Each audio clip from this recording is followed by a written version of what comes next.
열매가 연근은 계절. 오늘도 하나님 말씀과 함께 소망 가득한 하루 되십시오.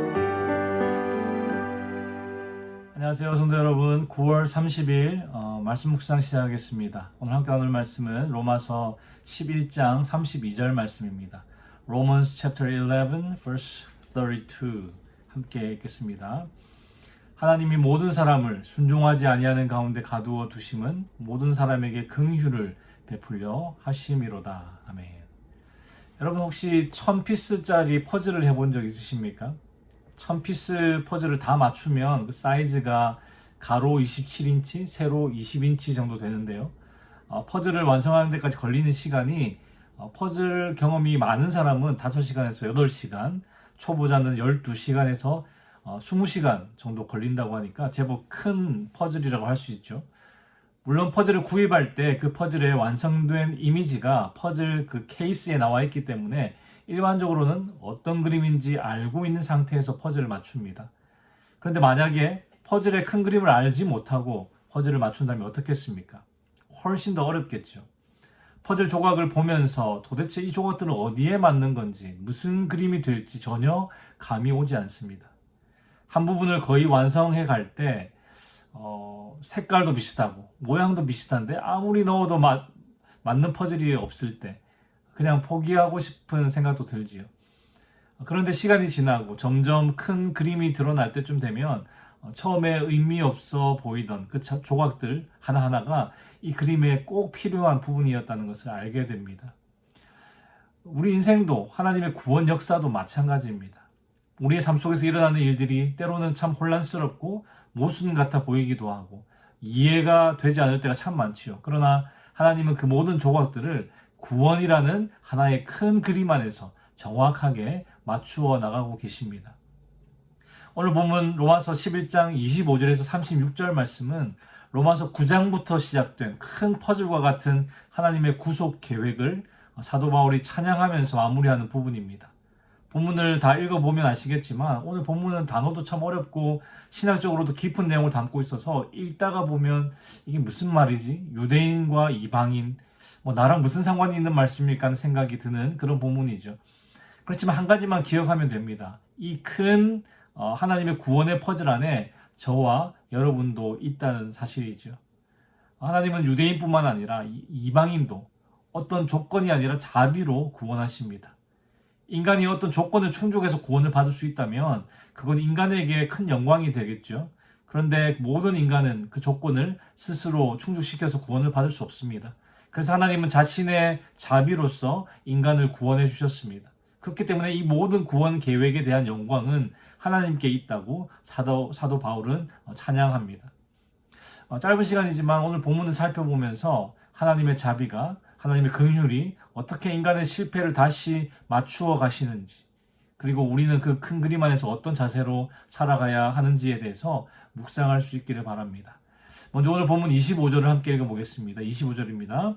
형제들아 너희가 스스로 지혜 있다 하면서 이 신비를 너희가 모르기를 내가 원하지 아니하노니 이 신비는 이방인의 충만한 수가 들어오기까지 이스라엘의 덜어는 우둔하게 된 것이라. 사도 바울이 뭔가 중요한 내용을 언급하려고 할 때 자주 사용하는 표현이 너희가 모르기를 내가 원하지 아니하노니인데요. 그 중요한 내용을 신비라고 말하고 있습니다. 이 신비는 인간의 지혜로는 이해할 수 없지만 하나님께서 계시하실 때에 비로소 알 수 있는 진리를 말합니다. 25절 하반절에 그 내용이 나오는데요. 어떤 신비입니까? 이방인의 충만한 수가 들어오기까지 이스라엘의 덜어는 우둔하게 되었다라는 것입니다. 처음에 복음이 예수님을 통해서 유대인에게 전해졌습니다. 그런데 유대인들은 예수님을 거부하고 십자가에 못 박아 죽였죠. 하나님께서 선택하신 민족인 유대인의 구원 계획이 대실패로 돌아간 것처럼 보입니다. 그러나 하나님은 그 실패조차도 사용하셔서 복음을 이방인들에게 확장시키셨습니다. 지금 저와 여러분들이 예수님을 믿게 된 것도 바로 그 신비로운 섭리의 연장선상에 있는 것이죠. 그런데 바울은 이스라엘의 실족에서 온 이스라엘의 구원을 말하고 있습니다. 26절 상반절에 보시면 그리하여 온 이스라엘이 구원을 받으리라. 이것이 바로 하나님의 신비입니다. 사도 바울은 이스라엘의 실족과 이로 인한 이방인의 충만한 구원 속에서 온 이스라엘의 구원을 발견했습니다. 여러분, 우리는 인생에서 어떤 상황들을 바라볼 때 성공 아니면 실패라는 이분법적인 생각으로 바라보죠. 그러나 성경은 우리에게 새로운 관점을 줍니다. 하나님은 실패조차도 구원의 도구로 사용한다는 것이죠. 사람의 눈에는 단순한 거절처럼 보였던 유대인들의 불신앙이 이방인 선교의 길을 여는 하나님의 도구로 사용되었습니다. 우리가 보기에는 잘못된 선택이고 잘못된 길처럼 보이는 사건들도 하나님의 손에서는 복음이 전파되는 계기가 될 수 있다는 것이죠. 사도 바울의 말처럼 하나님의 신비는 인간의 계산을 넘어서기 때문입니다. 성도 여러분, 오늘 우리의 삶 속에서도 이와 동일한 진리를 붙잡기를 바랍니다. 우리가 겪는 실패, 이해할 수 없는 상황들, 억울한 일조차도 하나님의 큰 그림 안에서는 결코 헛되지 않다는 것입니다. 우리가 퍼즐 한 조각을 들고 어떻게 끼워 맞춰야 할지 답답해할 때 하나님은 이미 전체 그림을 완성하고 계십니다. 우리가 그것을 믿을 때 이해할 수 없는 우리의 상황들이 하나님의 큰 그림 속에서 어떤 의미일 수 있는지 다시 바라볼 수 있게 되는 것이죠. 사도 바울은 28절부터 다시 유대인과 이방인의 관계를 다루고 있는데요. 28절을 함께 읽어보겠습니다. 복음으로 하면 그들이 너희로 말미암아 원수된 자요, 택하심으로 하면 조상들로 말미암아 사랑을 입은 자라. 유대인은 복음을 거절해서 버려지고 이방인은 복음을 믿어서 세워졌습니다. 복음 속에서 이 둘은 서로 적대적인 원수가 된 것이죠. 그런데 이스라엘은 하나님의 택하심 속에서 사랑받는 자들입니다. 왜냐하면 하나님께서 아브라함에게 주신 약속 때문이죠. 하나님은 그들의 조상들과 맺으신 언약을 결코 취소하지 않으시기 때문입니다. 그래서 유대인들은 복음을 따라서는 원수들이지만 택하심을 따라서는 사랑을 받는 자들입니다. 그리고 30절에서 바울은 놀라운 복음의 원리를 선포하는데요. 30절 말씀 함께 읽어보겠습니다. 너희가 전에는 하나님께 순종하지 아니하더니 이스라엘이 순종하지 아니함으로 이제 긍휼을 입었는지라.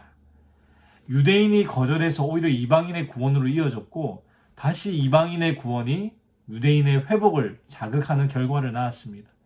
하나님께서 그들의 불순종마저도 자비의 도구로 사용하신 것이죠. 그리고 절정은 32절입니다. 32절 함께 읽어보겠습니다. 하나님이 모든 사람을 순종하지 아니하는 가운데 가두어 두심은 모든 사람에게 긍휼을 베풀려 하심이로다. 바울이 충격적인 사실을 말하고 있는데요. 하나님께서 의도적으로 모든 사람들을 불순종 안에 두셨다는 것입니다. 왜 그렇습니까? 그래야 우리가 스스로 자랑하지 못하고 오직 하나님의 자비, 하나님의 긍휼만을 의지할 수 있기 때문이죠. 여러분, 유대인이라고 더 낫습니까? 이방인이라고 더 나쁩니까? 내가 착하다고 더 구원에 가까운 것도 아니고 내가 실패했다고 더 구원에서 멀어진 것도 아닙니다. 하나님 앞에서 우리는 모두 구원이 필요한 죄인입니다. 그러하기에 자격 있는 자에게가 아니라 자격 없는 자에게 자비와 긍휼을 베푸시는 것이 바로 복음입니다. 우리가 구원받은 이유는 내가 좀 괜찮아서가 아니라 하나님께서 불쌍히 여기셔서 기꺼이 자비와 긍휼을 선택하셨기 때문이죠. 성도 여러분, 모두가 불순종했고 모두가 자격 없지만 하나님께서 긍휼을 베푸셨기 때문에 우리가 오늘 이 자리에 있는 것입니다. 그러하기에 우리 또한 다른 사람에게 자비를 흘려보내야 하겠죠. 혹시 미워하는 사람이 있으십니까? 정말 도저히 이해할 수 없는 사람이 있으십니까? 나에게 상처 준 사람이 있으십니까? 그 사람에게 조건 없이 용서와 자비를 흘려보내는 것이 바로 복음을 경험한 자의 삶이 아니겠습니까? 여러분, 오늘 하루도 저와 여러분들의 삶 속에 겸손과 감사와 자비가 드러나기를 축원합니다. 그것이 바로 하나님의 큰 그림 속에서 오늘을 살아가는 우리의 올바른 응답이기 때문입니다. 기도하겠습니다. 하나님 아버지, 오늘 말씀을 통해서 우리 모두가 불순종한 자들이었음에도 불구하고 주께서 자비로 우리를 구원해 주셨음을 다시 한번 깨닫게 하시니 감사합니다. 주님, 우리의 구원은 우리의 공로나 조건이 아니라 오직 주님의 긍휼에 근거한 은혜임을 고백합니다. 겸손과 감사가 넘치는 삶을 살게 하시고 무엇보다 우리가 받은 하나님의 자비를 이웃들에게 흘려보낼 수 있도록 도와주시옵소서. 주님, 우리의 실패와 부족함조차도 사용하셔서 구원의 큰 그림을 완성하시는 하나님을 신뢰하고 찬양합니다. 오늘도 그 주님을 의지하며 주께서 주시는 힘과 은혜로 살아가게 하여 주시옵소서. 감사를 드리며 우리를 긍휼히 여기신 예수 그리스도의 이름으로 기도합니다. 아멘. 화요일 기도 제목으로 함께 기도하겠습니다. 담임 목사님과 교육자들의 가정과 사역을 위해 기도하실 때에 사명감으로 말씀을 준비하고 맡겨진 사역을 잘 감당하도록 가정과 자녀들을 지켜주시기를 기도해 주시기 바랍니다. 화요 중보 기도 모임을 위해 기도하실 때에 교회의 영적 동력이 되어서 부흥의 초석이 되는 모임이 되도록 또 참여자들에게 기도의 은혜를 부어주시기를 기도해 주시기 바랍니다. 선교사님들을 위해 기도하실 때에 IT의 박동환 선교사님, 우즈벡의 강세르게이 선교사님, 러시아의 김선종 선교사님을 위해 기도해 주시기 바랍니다.